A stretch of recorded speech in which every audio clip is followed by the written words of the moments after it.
Now in our 26th year, a quarter century of service to the worldwide amateur radio community, we are This Week in Amateur Radio, your all-amateur radio and technology news magazine and bulletin service of the air.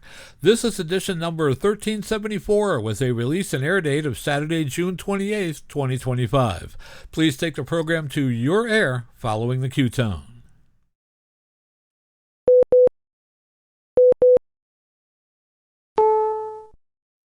Heard every week on the amateur radio bands all around the world, broadcast on low-power AM and FM stations all across the United States, and podcast on the Internet since 1993, we are This Week in Amateur Radio, the worldwide premier amateur radio and technology news magazine and bulletin service of the air. Here are the stories for release around the earth as we come to air with edition number 1374, our Field Day special edition of This Week in Amateur Radio. A satellite communications company has petitioned the FCC for use of the 70 centimeter band. We will have this exclusive. ARRL Field Day is here, and we will have even more tips for your field day operation, which will include how to best share your field day operation on social media. We will have the best field day safety tips from an amateur who is an experienced compliance officer, and the International Space Station will be on the air this field day. The majority of the U.S. House of Representatives has coalesced behind the AM radio bill. AMSAT is testing new super black paint that could help fix the satellite light pollution problem for astronomers. SpaceX is launching its fourth commercial Axiom mission to the space station. Chinese orbiting satellites have achieved a new record speed for data transmission. The theft of copper at AM radio broadcast tower sites continue. We will have the latest. The deadline is fast approaching for the latest round of ARRL Foundation grants. The BBC transmits on shortwave exclusively to Antarctica. And a long-dead NASA satellite suddenly springs to life. We will have all the details coming up in this week's report. These headline stories will come to you in a moment, along with this week's special features. We'll visit with Bruce Page, KK5DO, and get an update from AMSAT and what's new with all of those amateur satellites in orbit. Australia's own Onno Benschop, VK6FLAB, and Foundations of Amateur Radio will tell us about the art of decoding a signal. Our own amateur radio historian, Will Rogers, K5WLR, presents another edition of A Century of Amateur Radio. This week, Will takes us all aboard the Wayback Machine to the early days of radio, where we find that humor played a prominent role in QST from its very first issue. Bored on the evident joy hams derive in pursuing their passion for radio. This week's edition is entitled Humor, Poetry, and Rotten Rants. And we will stop by and visit with Bill Sawyers, AJ8B in the DX Corner, with all the latest news on upcoming and currently operating DX expeditions, DX and upcoming radio sport contests, and a lot more. That's all straight ahead on our Field Day special edition as North America's premier amateur radio and technology news magazine and bulletin service, This Week in Amateur Radio, takes to the air right now.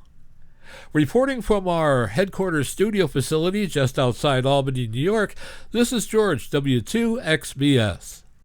And reporting from our bureau in Dallas, Texas, where the forecast for Field Day 2025 is sunny and very hot. I'm Tammy, KI5ODE. Reporting from our news bureau in Salem, Ohio, this is Denny Haight, NZ8D. And reporting from our news bureau in Rochester, New York, along the southern shore of Lake Ontario, I'm Dave Wilson, WA2HOY. And reporting this week from our temporary setup at the spot we will be doing Field Day here in Cortland County, I'm Chris Perrine, KB2FAF. And reporting live from the warm and humid Space Coast in Florida, I am Ed Johnson, W2PH. And reporting from our news bureau in western Wisconsin, where the cheese is sharp, the brats are sizzling, and the fireworks light up the sky like a 100-watt tube amp at full power. It's the 4th of July. I'm Marvin Turner, W0MET. And reporting from our ham radio station outpost in the western Catskill Mountains of upstate New York, where the corn is waist high, but it's not as high as an elephant's eye. I'm Don Hulick, K2ATJ. And reporting from our news bureau in Fayetteville, Arkansas, where spring has sprung, fall has fell, summer's come, and it's hotter than usual. I'm Will Rogers, K5WLR. Our lead story this week is an exclusive to This Week in Amateur Radio. The Federal Communications Commission in the U.S. has received a request from AST Space Mobile to modify an existing license that would allow it to transmit within the amateur radio 70 centimeter band. Specifically, the Texas-based company seeks the use of the 430 to 440 megahertz spectrum to perform telemetry, tracking, and telecommand between ground stations and a constellation of 243 satellites in low Earth, non-geostationary orbit. At the same time, the company is seeking FCC approval for its operation of 248 low Earth orbit, non-geostationary satellites. It is presently licensed for 5. The company's request to use the 70 centimeter band is not insignificant. In 2023, the German regulator, BNetzA, ordered AST Space Mobile to shut its operations when in range of the country, citing harmful interference that violated International Telecommunications Union regulations. In March of 2024, the company said it had updated its constellation's filings with the ITU and the FCC. It also reduced some of its power levels and changed the heights of its orbits, according to the Advanced Television website. AST Space Mobile is a rival of SpaceX, which operates the Starlink satellite constellation, which is testing direct-to-cell with T-Mobile. Earlier this year, AT&T and AST Space Mobile received FCC permission to test direct-to-cellular satellite connectivity. AST Space Mobile is building a satellite constellation-based cellular network that can utilize existing smartphones. The company is based in Midland, Texas, and is publicly traded. Public comments are due to the FCC by July 21st. It's here. Ham Radio's largest on-air event takes place this weekend. 2025 ARRL Field Day is June 28th and 29th. Grab your sunscreen, plenty of water, and snacks, and get on the air with tens of thousands of other hams from all over North America. This year's theme of Radio Connects speaks to the power of amateur radio, both practically in the way that radio allows us to communicate across town or around the world, and the way that a love of amateur radio and wireless technology brings people together. At your ARRL Field Day site, you'll get to connect with people from all walks of life, all generations, and of many different interests, all gathered to celebrate radio and the community it creates. This is a time to put our best foot forward, welcome newcomers in, host visits from local officials, and tell our story to the media. It is part emergency communications exercise, part open house, and part educational outreach opportunity. Make the most of it. With the peak of Solar Cycle 25 happening now, it could be a field day of legends. Don't miss it. Social media is a powerful tool for connecting people. As hams on ARRL Field Day, we can leverage it to attract our friends and followers to come out and visit our sites. Social media fans the flames of FOMO, the fear of missing out, and it can be a powerful driver to get people to come out to Field Day, even if they weren't planning on it. All we have to do is show people how much fun we're having. ARRL social media specialist Alex Nordstrom, KC1RMO, creates many of the posts you see from ARRL.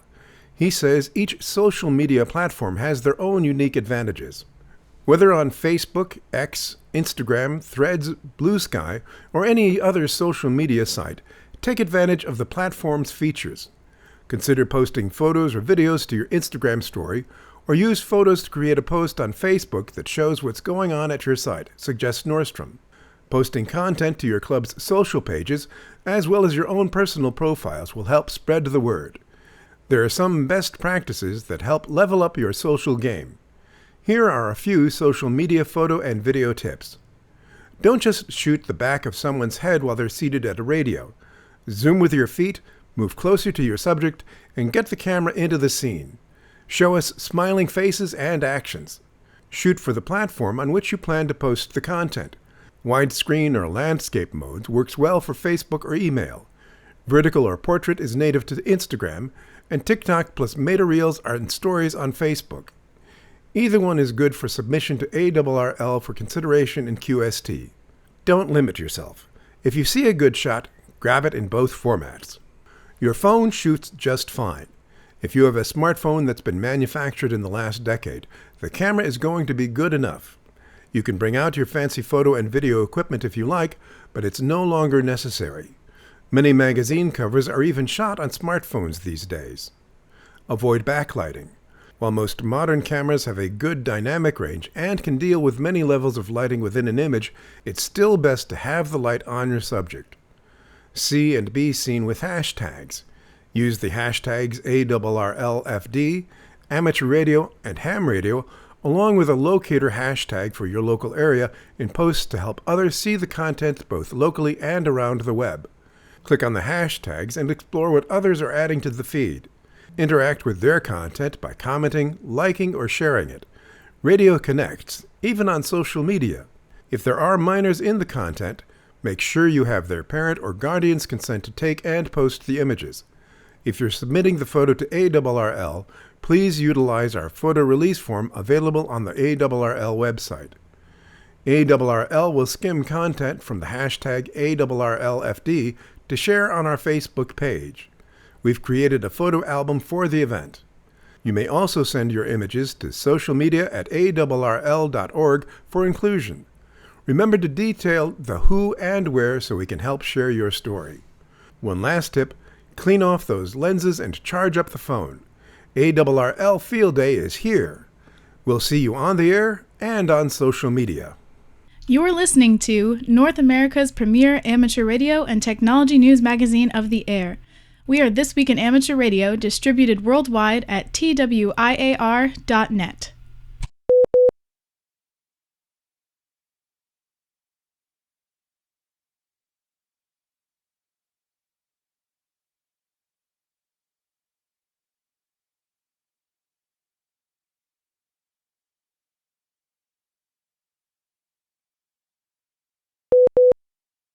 The following field day safety tips come from Bill Mader, K8TE section manager of the ARRL New Mexico section. One of the many ways to earn bonus points during ARRL Field Day is to have a safety officer on site who makes use of the safety officer's checklist. Safety shouldn't stop there. Many pictures of field day sites indicate that running that checklist alone is inadequate. Having been involved with safety professionally in the United States Air Force and in the offshore oil industry, I've experienced what good safety discipline can accomplish and the results when it fails. As a very competitive field day organizer and operator, I firmly believe safety comes ahead of points. Watching for and mitigating hazards must occur for the entire event, setup, operating, and teardown. Why do so few pictures show personal protective equipment in use? Where are the hard hats, the gloves, fire extinguishers, and safety officers with his or her checklist? The typical rationalization is that all that is a waste of time. It's quicker to ignore what might happen, and nothing happened last year. I always return to the 4 P's of safety: people, places, personal protective equipment, and personal accountability. What do they mean? Safety is everyone's responsibility, regardless of our roles. Everyone needs a safety briefing in general and for specific tasks, such as raising a tower. One person ignoring their responsibility can lead to an accident, sometimes a tragic accident. Even at home, our stations can contain hazards, and most are unfamiliar with added ones in the field. It's everyone's responsibility to identify and mitigate, if not eliminate, hazards. Warning tape and signs help make places safer, so use them. Personal protective equipment: insist upon hard hats where anything, tools, parts, towers, and masts could fall. Even when on the ground, they're a tripping hazard. I once stopped a tower operation when, after being warned, another ham showed up in the drop zone without a hard hat. Except when operating rotating equipment, gloves are essential in preventing injuries. Let everyone know that they should bring their PPE or club-provided PPE if they do more than simply operate a radio. No exceptions. Personal accountability is simple but often overlooked. Everyone involved in using hazardous materials or tools must know and follow the safety rules. Do not allow anyone to take part in a task until they are briefed and know the entire task and how it's to occur. Stop the task if someone is inattentive. It takes less than a second for a hazard to become a mistake that can cause an accident. I lost a high school classmate on the nuclear submarine that sank, the Thresher.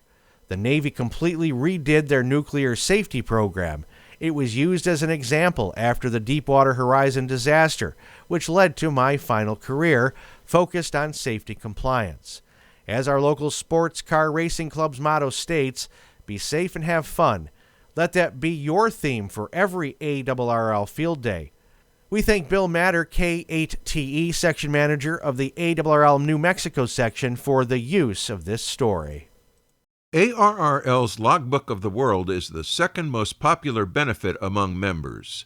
It is also an extremely popular service internationally for non-members, as it is the primary means for providing confirmations for ARRL awards, such as DXCC and Worked All States.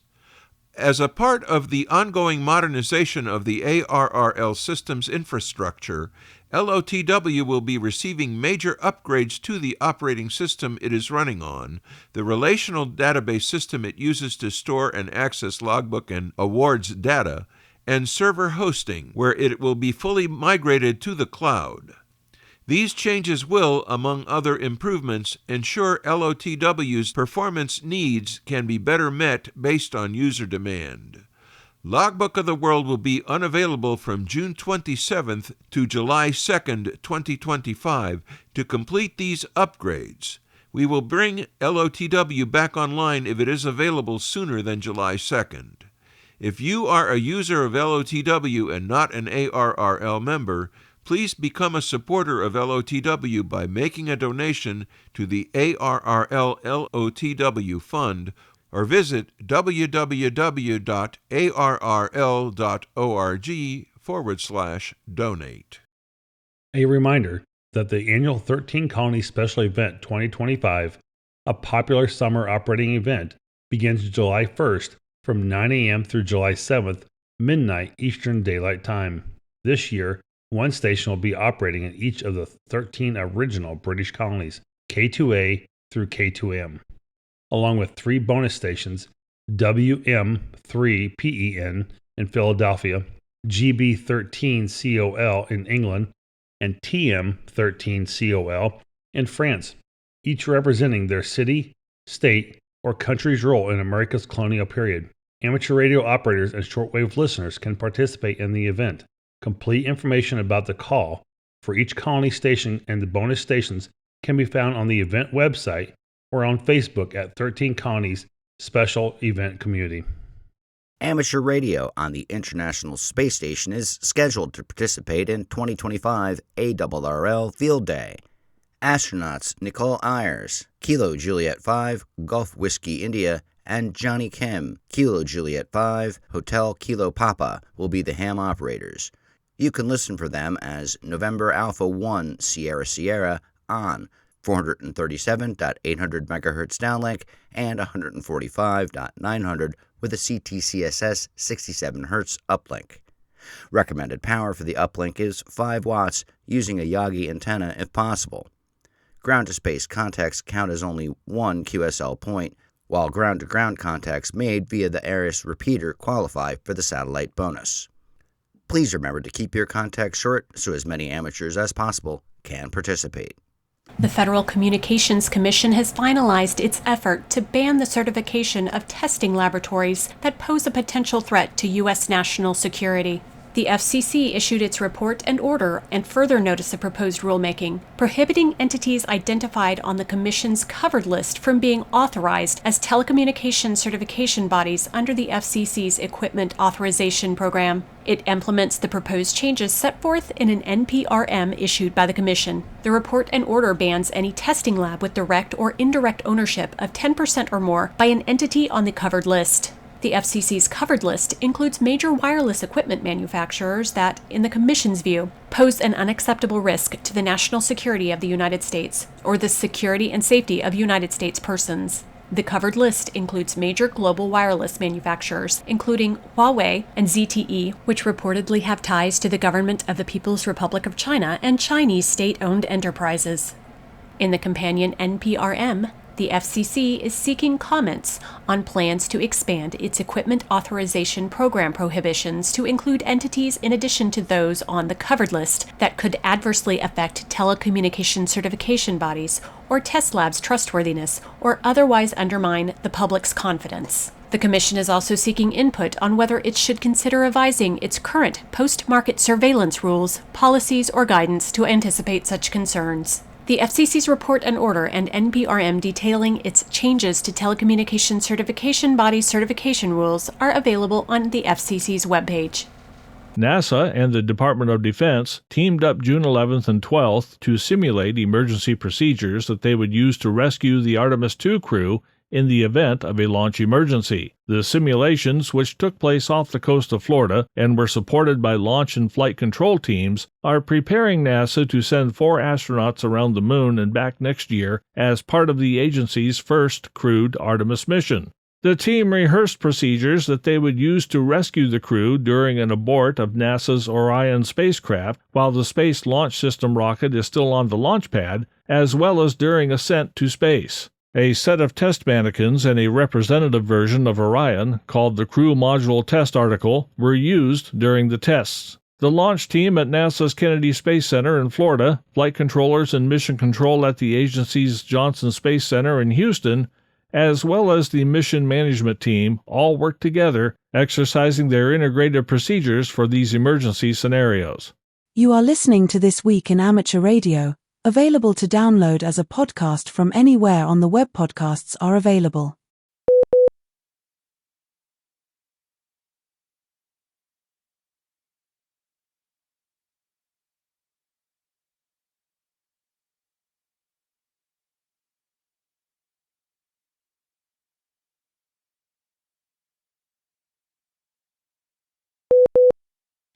With the help of amateur radio operators, a potential wildfire was averted in California on June 12th as several hams wound up in the right place at the right time while preparing for the 2025 ARRL June VHF contest.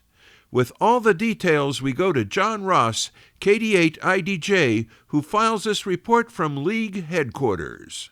Bobby DeVevic, W6IWN, and Jake Graham, KC7WXD, both ARRL members from the Reno, Nevada area, were hiking in the Gross Ridge Trail in California, a section of the Tahoe National Forest. In addition to getting ready for the contest, they had hoped to also activate several summits on the air, SOTA locations.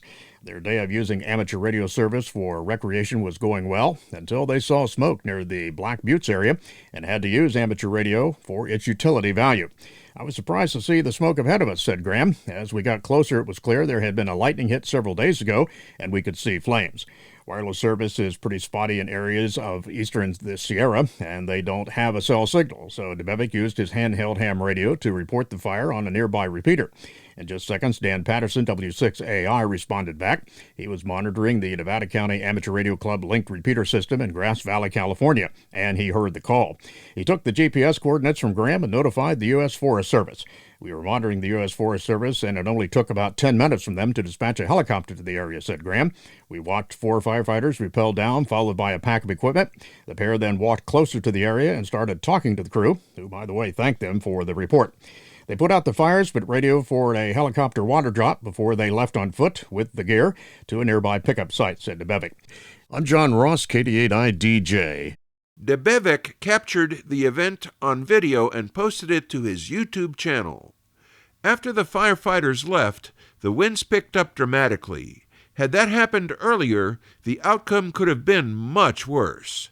Amateur radio serves communities before and when all else fails, and having a thriving group of trained operators active in amateur radio allowed it to facilitate emergency communications that saved the day. We have a scientific discovery about radio waves this week that researchers say defies the laws of physics. These signals didn't come from somewhere above, but from deep down below the surface of the Earth. Radio signals picked up by a NASA high-altitude balloon have been leaving scientists baffled. The balloon, part of NASA's experiment known as Antarctic Impulsive Transient Antenna, or ANITA, was floating 40 kilometers above the continent in search of neutrinos and other particles when its sensitive radio antennas unexpectedly picked up signals that were coming from someplace below, way below, the Antarctic's frozen surface. Physicists say that for that kind of reception to occur, the radio waves would have had to have penetrated 6,000 to 7,000 kilometers, or 3,700 to 4,300 miles, of solid ice and stone. Although the balloon project has since been retired, researchers continue to study these unexplained transmissions and recently published their findings in the journal Physical Review Letters. The researchers say that by all models of physics, the signals should have been absorbed by the rock and gone undetected. Scientists know that these are not neutrinos, the particles that they had expected, but are still trying to narrow down what kind of radio signals they're dealing with. Meanwhile, with the Anita project retired, the next instruments to have a go at the mystery will be on board a work in progress. A Pennsylvania State University team is building something bigger and, they hope, better. The payload for ultra-high energy observation mission. There's been a setback for yet another broadcast radio station that's been hit by copper wire theft.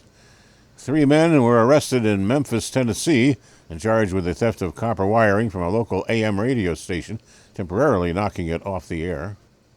Radio Ambiente, WGSF 1030 AM, the city's first Hispanic radio station, which had been broadcasting for 30 years, went silent on Sunday, May 18. The station, which serves a regional audience, was able to return to the air this month after the FCC granted a license for its use of the on-site translator, W628DP, at 105.5 FM. According to news reports, the station's owner discovered copper wiring and components were stolen after he visited the transmitter towers to determine the source of a problem. Police said the transmitter building had been broken into, and copper wiring that ran underground to the radio towers had been cut. The copper radio cables and other components were missing. The station's owner, Sergio Butron, told local media that it appeared the thieves gained access after breaking through a chain-link fence and opening several locks. An engineer at the station said replacing the equipment will cost an estimated $180,000 on top of engineering fee. Engineer Stephen Lara said that approximately 85% of the station's Kintronic Labs phaser was missing. Coaxial lines coming from the transmitter were also sliced, and its 3 ATU units were vandalized. WGSF is operated with 50,000 watts during the day and 10,000 watts during critical hours from one tower non-directional. At night it ran a kilowatt using a directional 3-tower array. Police note that 3 suspects were arrested less than half a mile from the transmitter towers. The men were found with the stolen cable in front of a nearby house. In advance of the hurricane season, the Federal Communications Commission will host an event to promote collaboration between communications, power, and public safety workers. On July 7th, its Public Safety and Homeland Security Bureau will be leading the Free Hurricane Season Resilience Roundtable. The 3-panel sessions that will make up the roundtable aim to provide a venue to promote resiliency and recovery efforts. The first session, entitled Challenges to Response and Recovery of Power and Communications Outages in the Aftermath of a Hurricane, will discuss common and pressing challenges for providers and utilities in restoring service after a storm. The second session, entitled Current Government, Intra-Industry, and Cross-Industry Partnerships, will discuss existing collaboration between power and communications stakeholders to respond to power and communications outages caused by hurricanes. The panel will also explore further opportunities for collaboration. The third and final session is called The Advanced Preparation Frameworks for Power and Communications, Examine Best Practices and Established Frameworks that have been effective in speeding up recovery efforts or minimizing damage after a hurricane. In a release, Chairman Brendan Carr said that promoting collaboration between officials is one of the best ways the Commission can help ensure networks keep running following a tropical system. There will be a live YouTube stream available. The event is free and open to the public. It takes place Monday, July 7th at 9:30 a.m. at the FCC's Washington, D.C. headquarters. The campaign to secure AM radio's future in the U.S. vehicle dashboards has cleared another key hurdle. With 12 additional lawmakers signing on late Friday, the AM Radio for Every Vehicle Act now holds 228 co-sponsors in the House of Representatives, including 2 non-voting delegates, surpassing the simple majority threshold of 218.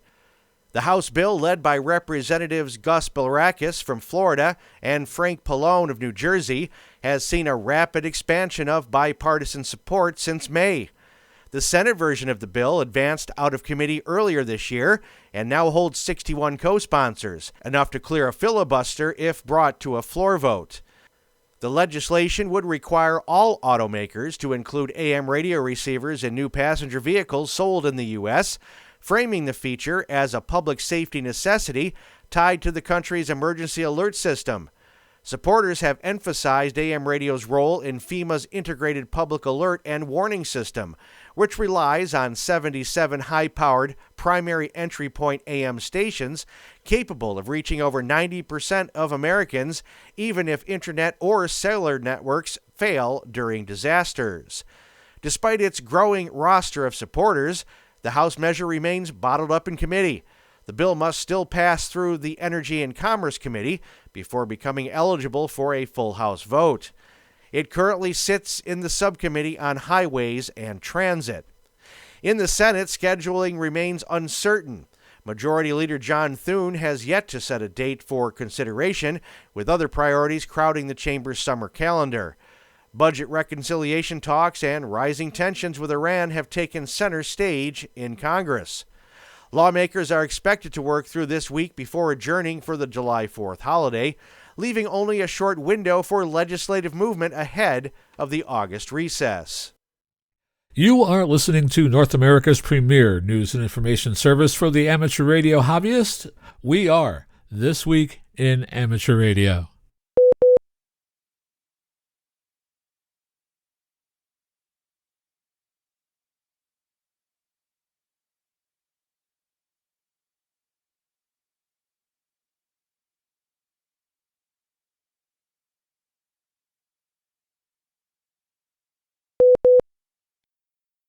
Hello and welcome to the DX Corner for your weekly dose of DX as part of Ham Radio's oldest ham radio magazine on the air.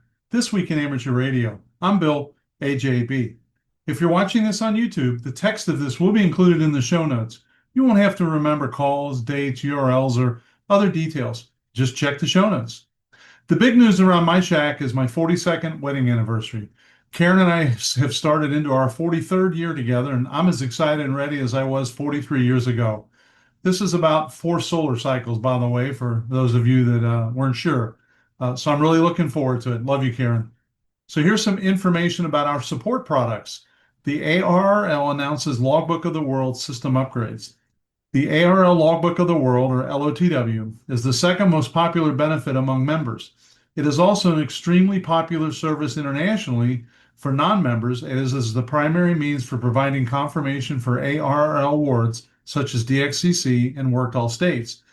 As part of the ongoing modernization of the ARRL system's infrastructure, LOTW will be receiving major upgrades to the operating system it's running on, the relational database system it uses to store and access logs and awards data, and server hosting, where it will be fully migrated to the cloud.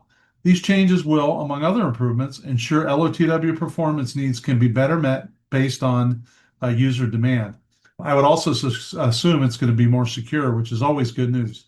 LOTW will be unavailable from June 27th to July 2nd, 2025 to complete these upgrades. We will bring LOTW back online if it's available sooner than July 2nd. Very 73, and I'll see you on the air, from David Minster, NA2AA, the ARRL CEO. And to his point, I have seen David on the air multiple times, so keep an eye out for that call, NA2AA. The NCDXF is pleased to announce an $8,000 grant to Michael, G7VJR, for a hardware upgrade to ClubLog. ClubLog is used by DXers and DXpeditioners all around the world. Quote, ClubLog is a free service operating at a global scale, supporting 130,000 call signs and storing 1.25 billion QSOs. Every second of every day, a worldwide base of HFDXers rely on ClubLog to enhance their enjoyment of the hobby. To many, ClubLog's features and tools are integral to their pursuit of DX. To operate at this scale, ClubLog uses high-end servers of the kind you might find in a major internet company in their data centers. Paying for this has only been possible due to major foundations stepping in to give the help needed. Our server equipment was last updated in 2019, and in the intervening time, The use of data modes and our popular live stream features has expanded dramatically, putting higher and higher loads on our existing system. Now in 2025, we are about to renew and upgrade our equipment again, a daunting expense. Once again, though, the NCDXF has stepped forward to support Club Log and give us the backing needed, giving us a grant of around $8,000 to cover all of the equipment involved. Thanks to NCDXF, once the new servers are deployed, Club Log will be using cutting-edge servers which are faster, more energy efficient, and ready for years of high-end endurance 24/7 work. On behalf of Club Log and our users, I would like to express my gratitude to the Northern California DX Foundation for their renewed financial support and backing as we renew Club Log's infrastructure this year. Thanks to their help, Club Log can continue to grow, be reliable, and ready for whatever the future holds for DXing in an era of innovation. 7-3s from Michael, G7VJR, end quote. The mission of the NCDXF is to provide necessary funding support for well-organized DXpeditions to desirable DXCC entities and to support advances in DXpeditioning skills, technology, and infrastructure. Those funds come from the contributions of our supporters in the DX community. Each week, I try to focus on those entities that will be available in the next 7 days. There's so much data to sift through that I thought a focus on the next week might be helpful to you. Here's what you should find QRV when you tune the bands. The following DX information comes from Bernie, W3UR, editor of the Daily DX, the Weekly DX, and the How's DX column in QST. If you would like a free 2-week trial of the Daily DX, your only source of real-time DX information, just drop me a note at thedxmentor@gmail.com, and I will get you updated. So we have another Ogasawara operation. Harry, JG7PSJ, is QRV from Ogasawara until July 4th, operating JD1 BMH on 40 through 10 meter CW sideband and RTTY. And you can QSL directly to JG7PSJ or via the Bureau to JD1 BMH. UA3AB Andy says that 4 Oscar stroke R2AB is QRV from Montenegro with an FR6300 to a PGXL amp, 500 watts to a DX Commander antenna. Apparently 40 meters starting at 000 Zulu is likely. After that, starting sometime this week, UA3AB as 4 Oscar 7 Alpha Bravo will take over on CW and probably FT8 until mid-July. Alex plans to upload the log to LOTW and Club Log when he's back home. And you know what? Montenegro has been a tough one. I'm able to work it every year, but only once or twice, and I've still got a lot of band slots, so I'm going to have to keep an eye out for those guys. Oscar Hotel Zero OH3 DJP Chemo, along with his XYL, will be on vacation from the Land Islands until July 1st. It is indeed primarily a vacation, including their 30th wedding anniversary, June 24th. But Chemo will have his, quote, travel rig. The radio is a Yaesu 710 with an ICOM IC7100 as a backup. He will have a dipole and will try 160 through 10 meters and 6 meters possibly. He will upload to LOTW, he says, pretty much in real time, end quote, and Club Log at the end. He'll QSL to you via email if there is enough demand and will have a special card printed to go out through the Bureau saying, quote, I really do like the real QSLs, end quote. He plans to keep his output power to 50 watts or less. Todd, AF4CZ, is QRV from Guatemala as TJ9 stroke AF4CZ until July 9th. Spare time activity on 40 through 10 meters, mainly FT8 and FT4, and possibly some sideband. And you can QSL the TG9 stroke AF4CZ via LOTW. R9LR, Vladimir, will be in Uzbekistan until July 1st. He's taken an SG Labs 2-watt rig and plans to be QRV on sideband CW and the digital modes as UK stroke R9LR. QSLs will be uploaded to LOTW and Club Law, and you can also QSL him via his callbook address. But I will tell you, if he's in Uzbekistan running a couple of watts, my best bet's going to be the digital mode, so I'm going to keep an eye out for that. I have this from my friend, Jim Storms. We are pleased to announce that the Dave Coulter Memorial Youth DX Adventure plans to participate in a DX adventure to Curacao operating as PJ2Y on July 17th to the 22nd. The Caribbean Contesting Consortium, which is PJ2T, Super Contest Station, is hosting us for the 4th time, and housing has been reserved. We look forward to again seeing our host friend Uli, TL8OBQ. At this site, we operate as the DX in our special event station. Operations by kids are about 4 days and sometimes around the clock. We anticipate several thousand QSLs on most bands. The trip is sponsored by the Dayton Amateur Radio Association, DX Engineering, the QCWW Foundation, along with several other clubs and individuals. So here's an update on Alan K87AL/KH9 operating schedule for the next week or so. On June 30th, he'll be on from 07 Zulu to 09 Zulu on 30 meters CW. On July 3rd, it'll be 07 Zulu to 1100 Zulu, 20 meter sideband. And on the 4th of July, 07 Zulu to 09 Zulu, 17 meter CW. So give him a listen because that would be a great one to get in the log. During the 2025 Worldwide Awards Sprint, June 30th to July 6th, special call 9 Mike 4 Whiskey Whiskey Alpha will be QRV from Sarawak, Borneo, East Malaysia. And you can QSL via QRZ.com, again, for 9 Mike 4 Whiskey Whiskey Alpha. The most recent DX Mentor podcast episode is available this weekend. Tom, NY0V, is the guest. Tom is a great guest, fantastic operator, a polished contester, and a smooth DX operator. However, none of these were the reasons we had Tom on as our guest. In fact, by the time we were done, we realized we hadn't really touched on any of that. Our conversation all had to do with the Pacific Ocean, missing airplanes, 19,000 feet of water, and, well, you just need to check it out, but it really was one of the better podcasts I've ever done. If you're interested in DX podcasts and YouTube channels, you should check out the DX Mentor Facebook page and subscribe to be kept up to date on all of our DX activities. And I know that the ARL contest sheet is read elsewhere in this podcast, and the contests that I mentioned are sometimes redundant. However, there are a few contests that I have found to be especially useful for DXers who are trying to fill band slots or to get entities or zones in the log that may otherwise be difficult to get. So here's a contest I mentioned last week, and I really enjoy the heck out of this. It's not really a DX contest, but man, it's fun. It's the 13 Colonies contest. The 13 Colonies 2025 is a popular summer operating event and takes place next week from July 1st, 9 a.m., this is all Eastern time, to July 7th, midnight. And that turns out to be July 1, 1300 UTC till July 8th, 0400 UTC.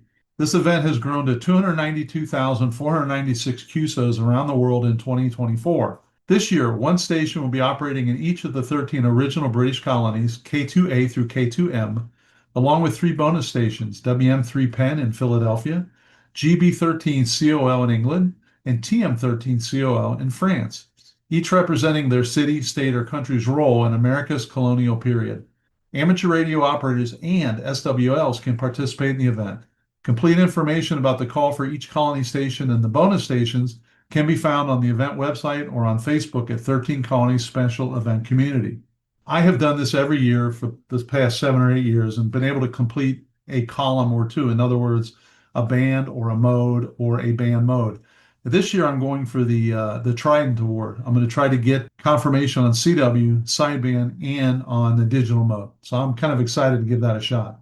The other summer contest for me is the IARU HF World Championship. This runs from 1200 Zulu on July 12th to 1200 Zulu on July 13th. This is a very popular contest and also a lot of fun. Check out the ARL webpage and search on IARU contest for more details. Let me know if you participate in these and how you do. And of course, as always, please send me an email if you need any details on this topic or anything else that I discussed. Until next week, this is Bill, AJB, saying 7-3, and thanks to my ex-wife, Karen, for her love and support. I hope to hear you in the pile-ups. Have a great DX week. You are listening to This Week in Amateur Radio, available to download as a podcast from anywhere on the web podcasts are available.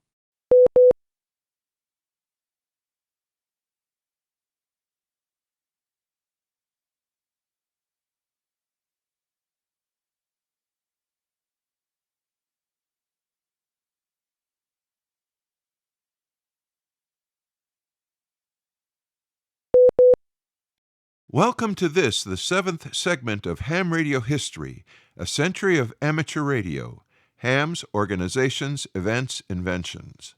I'm Will Rogers, K5WLR. I want to thank Chris Cadella, W2PA, for allowing us to use his great website in the preparation of these programs. So, enjoy this, the next of many chapters of ham radio history. Humor, poetry, and rotten rants. Humor played a prominent role in QST from its first issue, born of the evident joy hams derived in pursuing their passion for radio. The first curious attempt in the first issue, 2 pages from the back cover, was not an article at all, but a reprinted letter. It had been sent by a Japanese radio student, identified only as Cathis Cathan, of Heinakis, who attempted to ask a technical question in painstaking but painfully broken English, the main source of humor and confusion. Despite this, the student seemed to be posing a fairly deep question. In a condenser, the dielectric is the heart of the device and is the material in which charge is stored, he wrote, and seemed to cite his interpretation of English technical papers to back this up. But he then asked, how could this be true for air dielectric condensers, since he could blow the air away and still have charge left? It was quite a reasonable question coming from a beginning student trying to get a foundational understanding of a device that was fundamental to radio. Exactly where charge is stored was his main source of confusion. He closed his letter with, quote, "Explanation me, Honorable Radio Secretary, for which accept my assurances most distinguished consideration," unquote, referring to Tosca. The letter and its appearance in QST are difficult to figure out, especially the name Cathis Cathan, which is distinctly not Japanese sounding, and the location, which does not seem to exist today, except that young Tosca probably found the letter hilarious. The Secretary of the League offered a $5 reward to readers for the best answer judged by its, quote, funny side or technical value, unquote, in that order. The responses appeared in February QST, and the promised award was announced. Some respondents attempted to be humorous. One seriously tried to answer the question, but interpreted the original letter differently from how I did. The Old Man, the pseudonymous author of a long-running humor series, made its first appearance in the second issue of QST, writing about running tests between amateur stations, a non-humor piece. He described a scenario in which 2 hams set up a scheduled contact, trying to work each other over some long distance, despite the party-line nature of radio at that point, only to have their attempt foiled by a combination of household distractions and boys making long transmissions using spark coils. There was a need, he asserted, for scheduled, widely agreed-to times for relay testing when other, unimportant amateur work would keep quiet. He suggested a 30-minute window each night between, say, 8:45 and 9:15. Little boys with spark coils and a few dry cells were the usual source of casual interference, he wrote. Times between 7:30 and 10 p.m. were particularly problematic. Therefore, another way to avoid interference would be to wait until later in the evening when the little boys had been tucked away for the night. Later he allowed that, of course, the boys should be encouraged to practice radio signaling, but that surely it should not be so difficult to keep quiet for a few minutes each night. The little boy with a squeak box thus became a frequent target of complaints about QRM interference. But they were not all little boys, and an alternative view began to assert itself. QST began receiving mail complaining about the frequent disparagement of the little boys with squeak boxes. Not only were these individuals frequently mature adults, but spark coils were routinely used for long-distance work and to participate in links in the relays. The devices were also more efficient, some argued, as measured in distance per watt, than the transformer stations. This sounds like the QRP-QRO argument today. Nearly a year after the Old Man's piece was published, the editor, likely also Maxim, wrote in response, "For our share of this thoughtless aspersion of the spark coil, we apologize in public and in print. Now, about the little boy part, QST may have gotten the age wrong. but the abusers, whatever their age, did exist and were causing untold misery to other operators. Nevertheless, he wrote, to the little boy who is well behaved after 9 p.m., and the spark coil who is always well behaved if the vibrator is kept clean, we extend the glad hand of fellowship. All of us were once little boys ourselves. Many of us are little boys yet, and practically all of us had our whack at the spark coil before we got there in radio. Radio was not just for the male of the species either. Women and girls interested in wireless were welcomed in a fashion, but treated as rare curiosities. In the first reference to one in QST, R.M. McLean of Huntsville, Alabama, wrote a letter reporting that while traveling in the hills of northern Alabama, he came across a young lady, about age 17 he estimated, working on an aerial. She was definitely a radio enthusiast. I am crazy about it, she said, and was constantly repairing this particular aerial every time the wind would blow it down. McLean also noticed various farm animals and a spinning wheel apparently still in use, and commented how it was certainly an unusual girl, able to operate anything from an old spinning wheel to a modern wireless telegraph. The humor tradition resumed in May with the inaugural installment of the long-running series of rants by the old man, Tom, that would come to be known as the Rotten Series, since their titles all included that word. In time, people generally accepted the fact that the humorous vetch was HPM himself, but there was no conclusive proof or admission published until after his death years later. This makes the back and forth between Tom and the QST editorial page about the little boys with squeak boxes all the more amusing. Both were unsigned, and both had probably been written by Maxim. In Rotten Sending, aside from criticizing disproportioned Morse code elements, Tom complained about the increasingly popular practice of using abbreviations and shortened spellings, HV for have, NITE for night, etc., most of which have been in common use for a long time today. Included in this material are quotes from the following. The Secretary of the American Radio Relay League offers a reward, QST December 1915, page 23. Running tests between amateur stations, QST, January 1916, page 8. The Little Boy with the Spark Coil, editorial, QST, March 1917, page 27. R.M. McLean, Radio Communications of the Amateurs, QST, March 1916.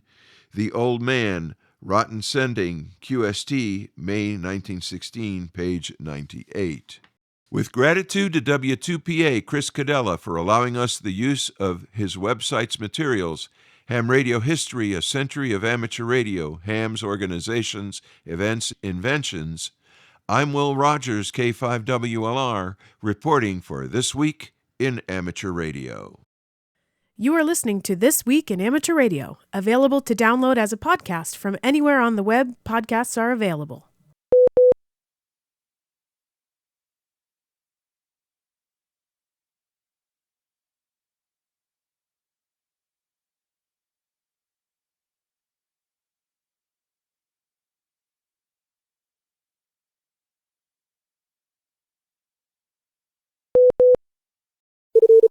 Foundations of Amateur Radio. The other day, Randall, Victor Kilo 6 Whiskey Romeo, encouraged me to get on air. He described it like this. There is a mystery signal on 40 meters that you can try your new universal radio hacker skills on. It appears to be an FSK signal separated by 7 kHz, with the two signals at 7.0615 and 7.0685 MHz. Each of them, on their own, sounds a bit like a Morse signal, but my CW decoder decodes junk. But if you can see it on a spectrum scope, it is clearly FSK because either one of them is on at any time.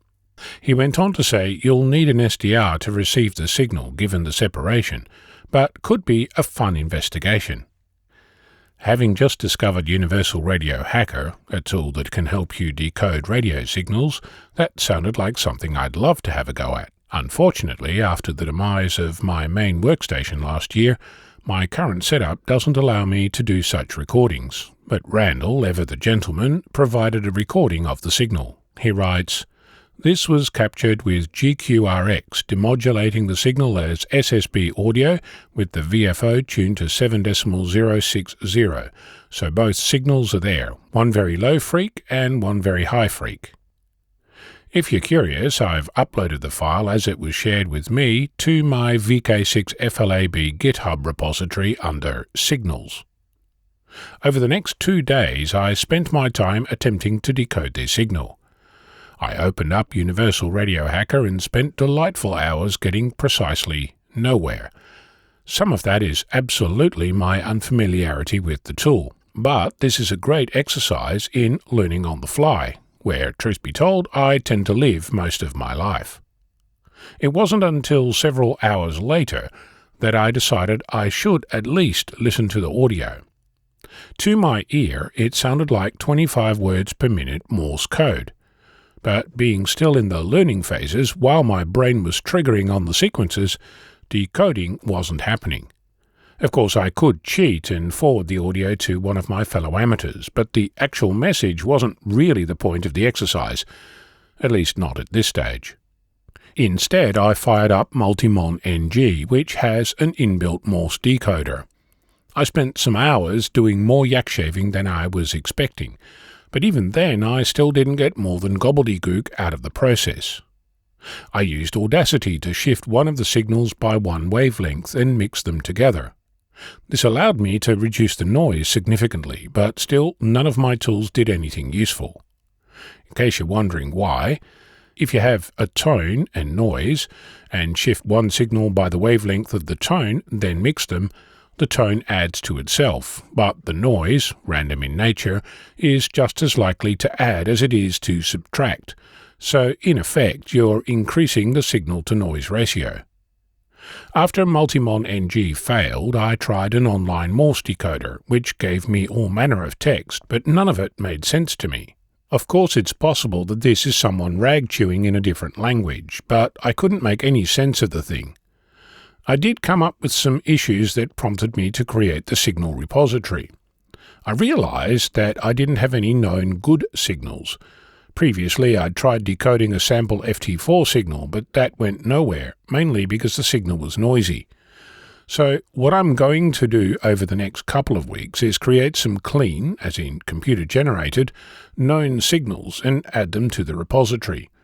The aim is to have a known good starting point to learn from. In software development, this technique is often used to limit the number of unconstrained variables. In our case, if I generate a known good Morse code signal, then I can learn how to use Universal Radio Hacker to decode it. So when I come across an unknown signal, I can use the techniques I learned to attempt to decode it. Feel free to make pull requests with known good signals yourself.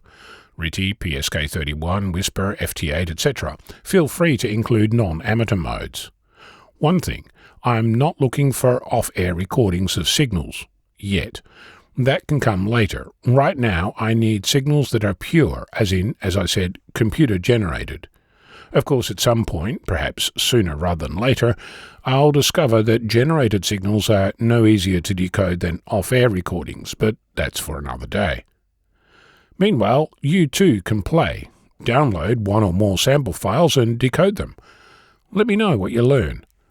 I'm Ono, Victor Kilo 6, Foxtrot Lima, Alpha Bravo. A teenager from Romania is preparing to beat the world record he set last year for speed in copying call signs sent in CW. It is set to happen this month in Germany. Ham Radio 2025 at Messe Friedrichshafen, Germany, will have plenty to offer international visitors when the three-day event opens on the 27th of June. One scheduled event in particular is likely to draw a crowd as it showcases the achievement of Ioannis Skoutaro, Y08YNS, who set the world record in call sign receiving in Morse code last year. In a demonstration sponsored by the Romanian Federation of Amateur Radio, Ioannis will attempt to beat the record before a panel of judges from Guinness World Records and the IARU. It forms a part of a larger exhibit by the Romanian Amateur Radio Group, which is demonstrating high-speed telegraphy as its centerpiece. In case you're wondering, at the age of 13, ENS won a gold medal at the 20th IARU High-Speed Telegraphy World Championship with a record-setting maximum copy speed of 1,126 characters per minute, an equivalent just exceeding 225 words per minute. On July 2nd, Grimeton radio station in Sweden will celebrate the 100th anniversary of its inaugural transmission. Officially inaugurated on July 2, 1925, the 200-kilowatt alternator made contact with Long Island in the United States. The King of Sweden, Gustav V, the inventor of the amazing 200-kilowatt alternator and the massive 6-tower antenna, Ernst F.W. Alexanderson, as well as the Vice President of Radio Corporation of America, David Sarnoff, were there, together with several other prominent guests. The large and shiny Alexanderson alternator was put to life, and a message to the American President Calvin Coolidge was transmitted to the receiving station at Riverhead, Long Island, New York, USA. The American President replied and assessed the new radio installations as crucial for relations between Sweden and the USA. Call sign Sierra Alpha Quebec will be on the air on VLF 17.2 kHz CW on July 2nd, 2025. A test transmission will occur on July 1st between 1300 and 1600 CEST. Tickets are available for those wishing to attend in person. Transmissions will be streamed on YouTube. The amateur radio station Sierra Kilo 6, Sierra Alpha Quebec will be on the air as well. President Donald Trump's fiscal 2026 budget request, if approved by Congress, would kill many of NASA's plans for robotic exploration of the solar system. Gone, too, would be the multiple space-based missions to study Earth, the Sun, and the rest of the universe. Among the planets that would get the least attention are Venus, Mars, and Jupiter, but the planet facing the biggest drop in scrutiny from space is our own. The Trump budget proposal calls for reducing Earth science funding by 53%. Also spiked a mission that would take a close look at Apophysis, a jumbo asteroid that will pass just 20,000 miles from the Earth, closer than geosynchronous satellites on April 13, 2029. The White House Office of Management and Budget said in its request that NASA's current spending of more than $7 billion a year on nearly 100 science missions is unsustainable. The Planetary Society, a nonprofit advocacy group for space science, estimates that 41 current or planned missions, roughly a third of NASA's portfolio, would be terminated if the Trump budget is approved as written. Trump's proposals would hammer the NASA workforce, triggering the loss of thousands of civil service and contractor positions. Congress has the power of the purse. However, this could save missions targeted for termination. The Senate Commerce, Space, and Transportation Committee, chaired by Senator Ted Cruz of Texas, is pushing to protect much of NASA's funding, but is primarily concerned with saving existing elements of the agency's Artemis Moon program.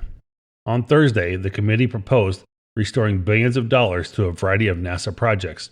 The full article, with a descriptive list of projects that might be cut, may be found at WashingtonPost.com.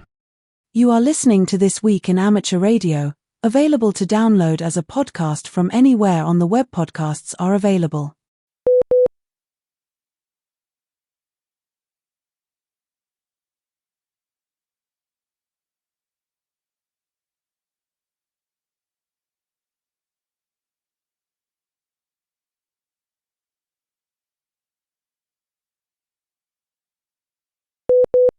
Bruce Page, KK5DO, is here now with this week's AMSAT report.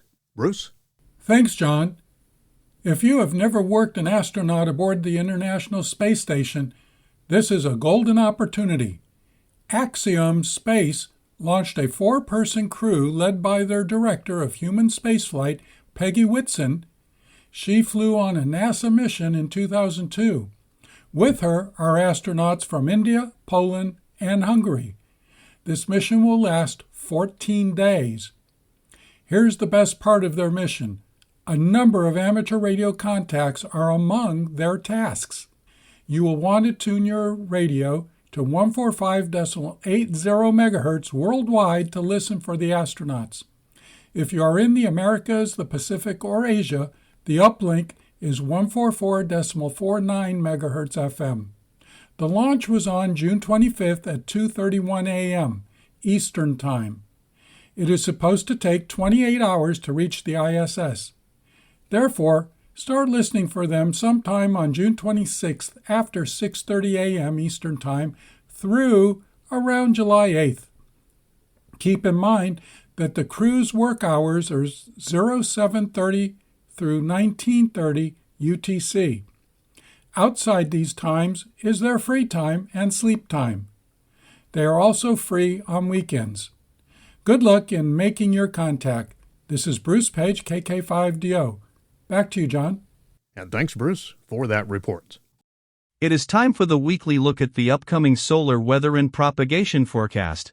Solar activity has been at low levels for the past 48 hours, with low-level C-class flares. There was a narrow coronal mass ejection, likely associated with minor flaring from regions AR4117 and AR4118 between 1439 UTC and 1524 UTC on June 24. Initial modeling indicated a miss, south, and behind Earth's orbit. However, it should be noted that analysis of this event is low confidence given the assumed source location. An enhanced solar wind environment is expected to continue through June 28 under a negative polarity coronal hole high-speed stream regime before beginning to trend towards a more nominal environment on June 29. There is a chance for minor to moderate events through June 29. There is also a slight chance for a strong or greater event through June 29, as well as a slight chance for minor solar radiation storm conditions through the reporting period. Geomagnetic field activity is likely to reach active levels on July 1st to the 3rd, the 5th through the 6th, and also on July 11th and 12th, all due to recurrent coronal hole high-speed stream influences. Quiet and quiet to unsettled conditions are expected to prevail throughout the remainder of the period through July 19th. A return to background levels is expected from June 28th. In July, larger sunspot groups will return to the solar disk. Therefore, the solar flux will rise slightly during the first 10 days. Only a very slight improvement in shortwave propagation conditions can be expected in the summer ionosphere of the Earth's northern hemisphere. Looking at the 10.7 cm radio flux values, they will be 135 on June 27th, 140 on June 28th, 145 on June 29th and 30th, and back down to 140 on July 1st through the 3rd. Looking at the predicted planetary A index, it will hold steady at an average value of 12.9. The predicted planetary K index for the period will have a mean value of 3.6. For more information concerning radio propagation, visit the ARRL Technical Information Service, read a quick guide to HF propagation using solar indices, and check out the propagation page of Karl Lewetzelschwab, K9LA. For customizable propagation charts, visit the vocap online for Ham Radio website. In radio sport this week, many great contests. June 27th, it's the weekly RTTY test, that's digital. June 28th and 29th, ARRL Field Day, CW phone and digital. July 1st, the RAC Canada Day contest, the CW and phone there. July 2nd, the phone weekly test, that's phone. July 3rd, the NRAU 10-meter activity contest, CW phone and digital. July 5th and 6th, it's the CQ Worldwide VHF Single Sideband CW contest, CW and phone. July 5th and 6th as well, the Marconi Memorial HF contest, that's CW. July 7th, the RSGB 80-meter Club Championship CW. July 8th, the DARC RTTY Sprint, that's digital. July 9th, the A1 Club AWT, that's CW. July 11th, the QRP Fox Hunt CW. Also on July 11th, the NCCCC FT4 Sprint, that is digital. Remember to visit the ARRL contest calendar for more events and information. Upcoming section, state, and division conventions. On July 12th, it's the Story Valley Amateur Radio Club Hamfest hosting the ARRL North Dakota Section Convention. July 13th, the Sussex, New Jersey Hamfest hosting the ARRL Hudson Division Convention. On July 26th, the ARRL West Virginia State Convention and Hamfest. That's in Sutton, West Virginia. August 2nd, the ARRL Maine State Convention and Hamfest in Augusta, Maine. And on August 3rd, the SVARC Berryville Hamfest hosting the ARRL Roanoke Division Convention in Berryville, Virginia. And remember to search the ARRL Hamfest Convention and database to find more events in your area. AMSAT UK is delighted to have been able to accept an opportunity to provide a FunCube Lite payload with a mode UV-FM transponder for the exciting Jovian 1 satellite. This 6U CubeSat is being designed and built by Space South Central, which is the largest regional space cluster in the United Kingdom. A collaboration between the universities of Surrey, Portsmouth, and Southampton, Jupiter, the Joint Universities Program for In-Orbit Training, Education, and Research, will equip participants with invaluable hands-on space industry experience and training for their future careers. The FunCube Lite payload for AMSAT UK will collect and send telemetry from Jovian 1 subsystems for educational outreach to schools and colleges using the tried and tested FunCube data format. Telemetry will include data from the payload's own radiation sensor, along with GPS information gathered from the satellite's CAN bus.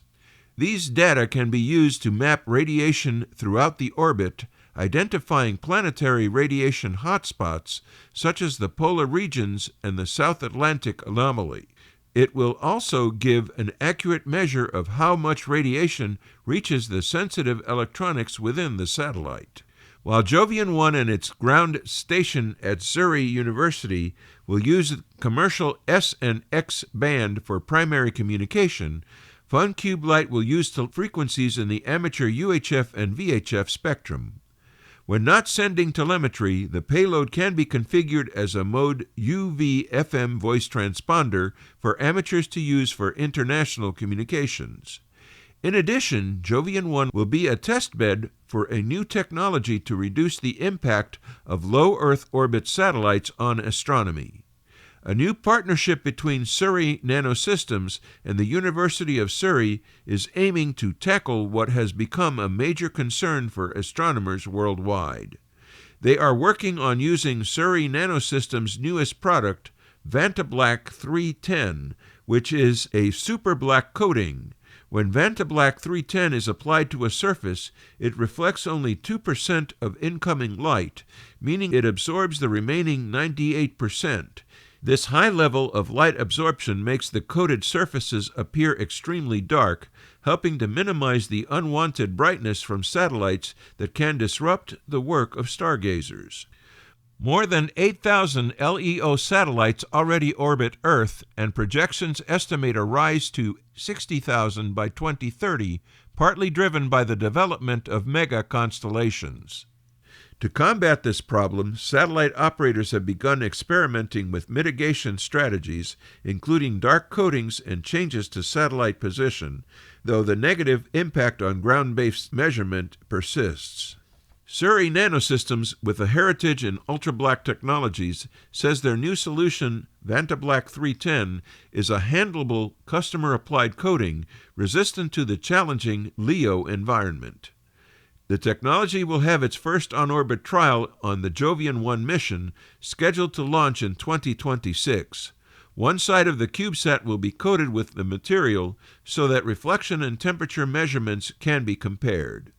More information will be provided at the AMSAT UK Colloquium, taking place during the weekend of October 11th and 12th, 2025, in Milton Keynes, UK. We pause for stations along the network to identify. We are This Week in Amateur Radio, available as a direct download on our website at www.twiar.net.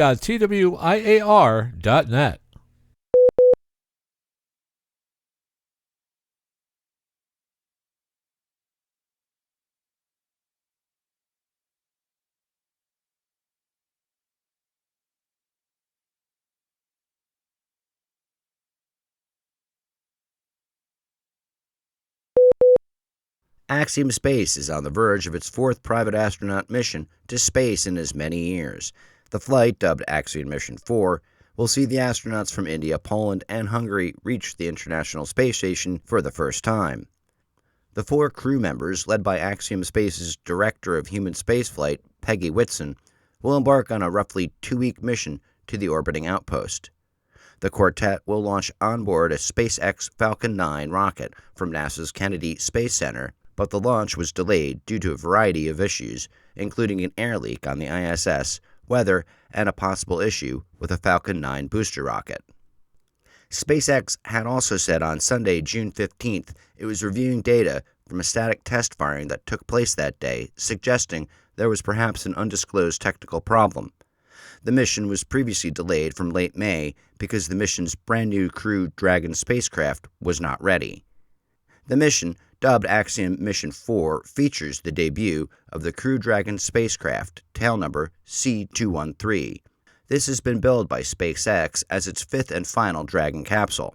SpaceX's long-term goals are to shift its human spaceflight missions from Dragon to its Starship rocket, which it said will be capable of ferrying dozens of people into space. A number of amateur radio contacts are among the tasks that are to be performed by the Axiom crew during their time aboard the ISS.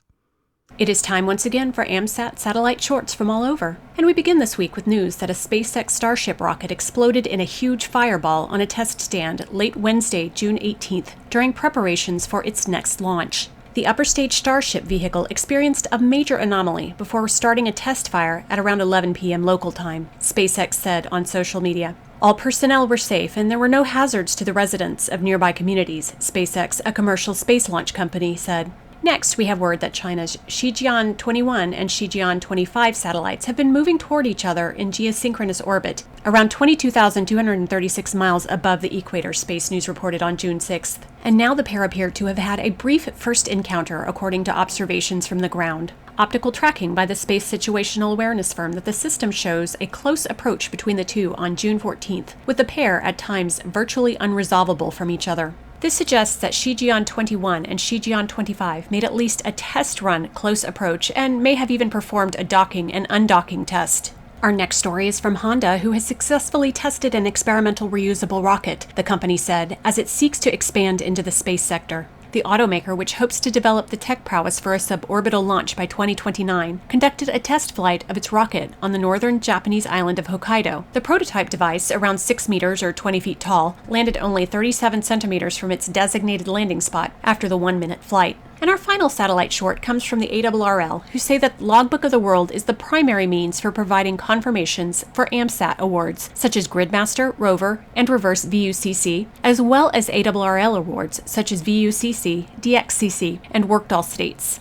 Almost all satellite operators use it. As part of the ongoing modernization of the ARRL systems infrastructure, Logbook of the World will be receiving major upgrades to the operating system it is running on, the relational database system it uses to store and access logbook and awards data, and server hosting, where it will be fully migrated to the cloud. These changes will, among other improvements, ensure Logbook of the World performance needs can be better met based on user demand. Logbook of the World will be unavailable from June 27th to July 2nd, 2025 to complete these upgrades. De-expeditioners heading to Micronesia, Equatorial Guinea, and Wallis Island are getting a financial boost from the Northern California DX Foundation. The 9-member team of German operators planning the V6D de-expedition to Micronesia in September has been named as one of the latest recipients of grant money to assist their activation. The team has scheduled operations from September 22nd through to October 6th. The Foundation is also supporting the 3 C2MD de-expedition to Bioko Island in Equatorial Guinea. The operators are from the Mediterranean DX Club, which has planned their activation from October 9th through to November 10th. Finally, Hannah Rosenfeld, W7HER, has received a grant for her role as an operator on the FW5K de-expedition to Wallis Island in the South Pacific. The participating de-expeditioners, including Hannah's father, Scott, N7JI, are part of the team known as DX Obsessed. Hannah is a founder of W7DUX, the radio club at the University of Oregon, where she is an alumna. The de-expedition is set for October 20th through to November 7th. And this quick update, ZL100 IARU is still on the air, in fact until the 31st of July, marking the centenary of the International Amateur Radio Union. A special event QSL card has been printed and confirmation is also on Logbook of the World and QRZ.com. Listen for operators using CW, SSB, and FT8. The deadline to apply for ARRL Foundation grants is June 30th, 2025. The ARRL Foundation Grant Program awards limited funding to organizations for eligible amateur radio-related projects and initiatives, particularly those with a focus on educating, licensing, and supporting amateur radio activities. Youth-based projects and initiatives are especially encouraged. The ARRL Foundation Grant Program accepts proposals on a cyclical model 3 times a year.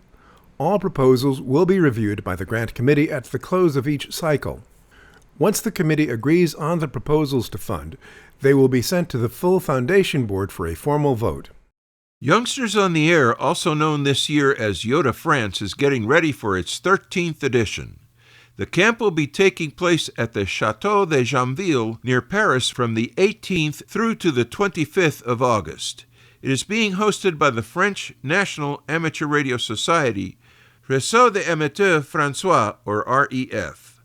Although the camp serves primarily youngsters from throughout International Amateur Radio Union Region 1, guest campers will be welcomed from Regions 2 and 3. About 100 young amateurs attend these camps each year, participating as teams representing their countries. Previous Yoda summer camps have been held in such countries as Chechnya, Hungary, Croatia, Bulgaria, South Africa, and Great Britain. The BBC transmitted a shortwave broadcast this past week that wasn't aiming for big global listenership. Indeed, there were perhaps only a few dozen pairs of ears for whom the special program was intended. Still, the BBC's Antarctic Midwinter broadcast is a shortwave tradition down under. This year, its 70th anniversary year, was no different. Scientists and support staff of the British Antarctic Survey Team were tuned in on the 21st of June to hear welcoming messages from home, including a pre-recorded greeting from King Charles, the first monarch to participate in the tradition. The show only lasted a half hour, but has been a big part of a midwinter at British research stations on the frozen continent for decades. In a development that some observers say could someday replace satellites' reliance on RF, scientists in China are claiming that they have developed a transmission method using minimal laser power. The method is known as AO-MDR synergy and utilizes a 2-watt laser. Scientists at Peking University and the Chinese Academy of Sciences have said that by employing this technique, they recently accomplished a 1 gigabit per second data transmission to Earth from a geostationary satellite. Researchers praise the development, adding that it addresses a common challenge for satellite downlinks, the distortion caused by atmospheric turbulence. The developers of this process said that AO-MDR addresses this by stabilizing the laser signal even when it faces atmospheric turbulence. The technique combines adaptive optics and mode diversity reception. You're listening to North America's premier amateur radio and technology news magazine of the air. We are This Week in Amateur Radio, distributed worldwide at twiar.net.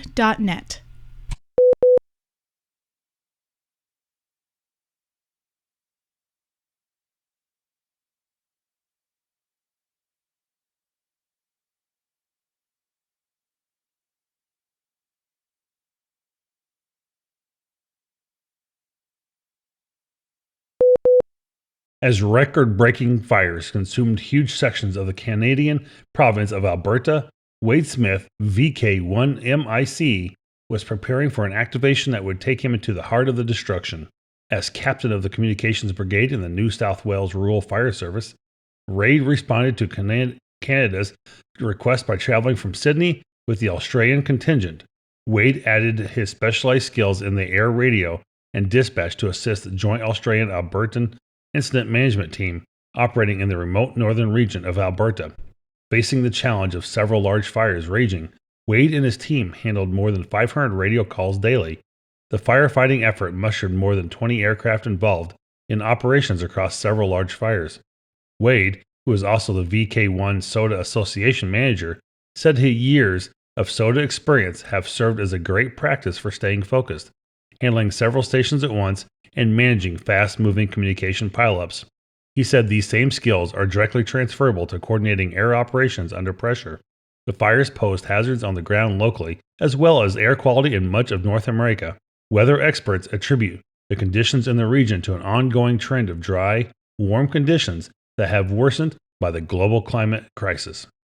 The Jubilee year for the Grimeton radio station SAQ in Sweden is well underway, having begun last December. The highest point of the year, however, will come on July 2nd, the exact date, 100 years ago, that the station's 200-kilowatt alternator sent a message across the Atlantic Ocean for receipt by the U.S. President, Calvin Coolidge.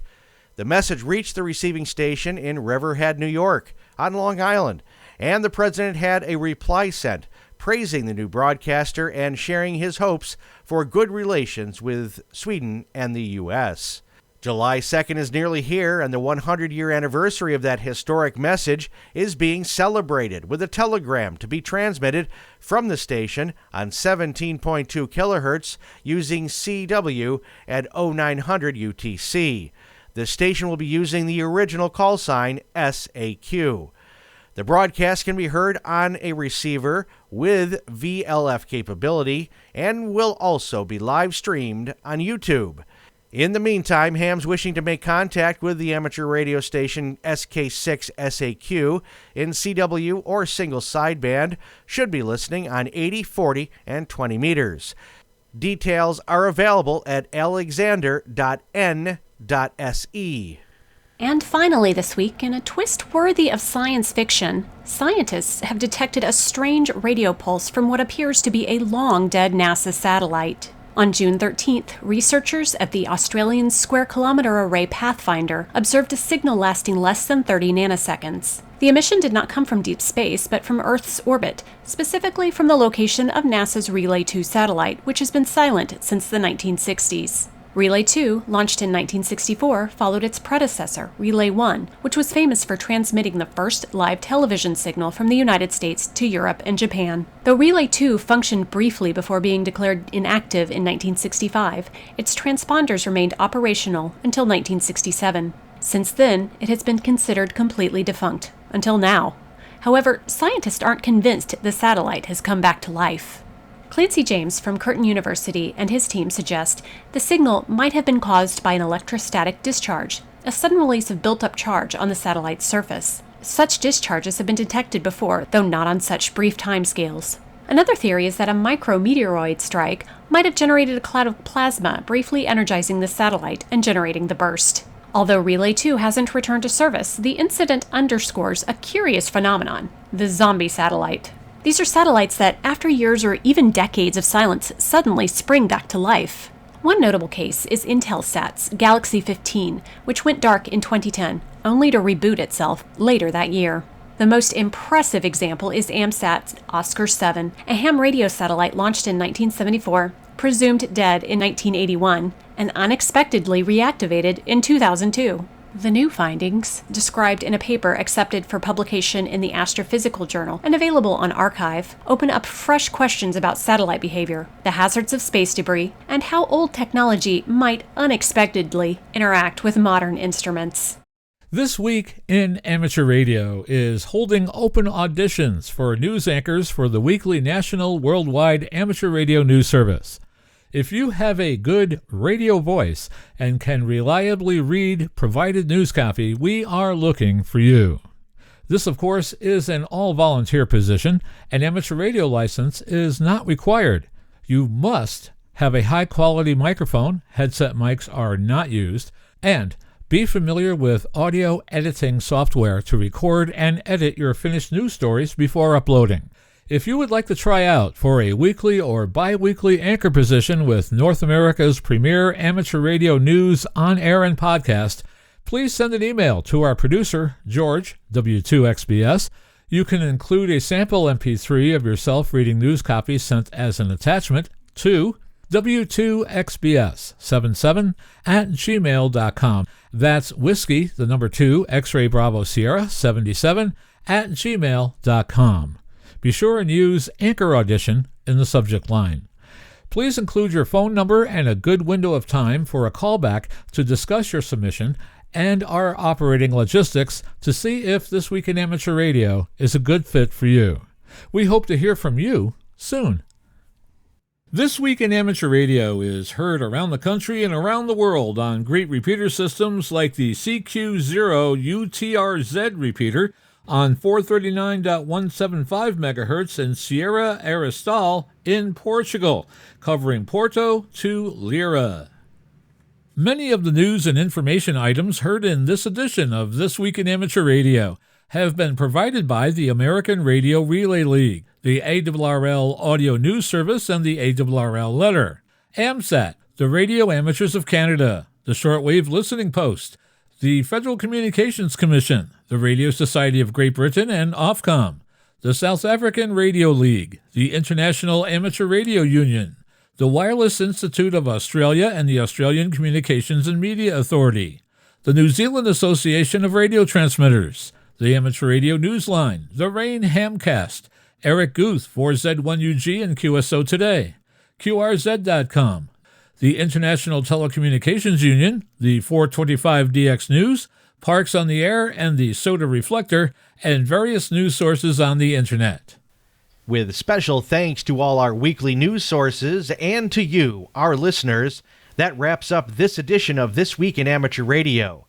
If you'd like to write to us, you can find everything you need, including archive editions of the news service, at our website at twiar.net. And now, for all of us at This Week in Amateur Radio headquarters and our news team around the world, this is Chris Perrine, KB2FAF, wishing you a 73.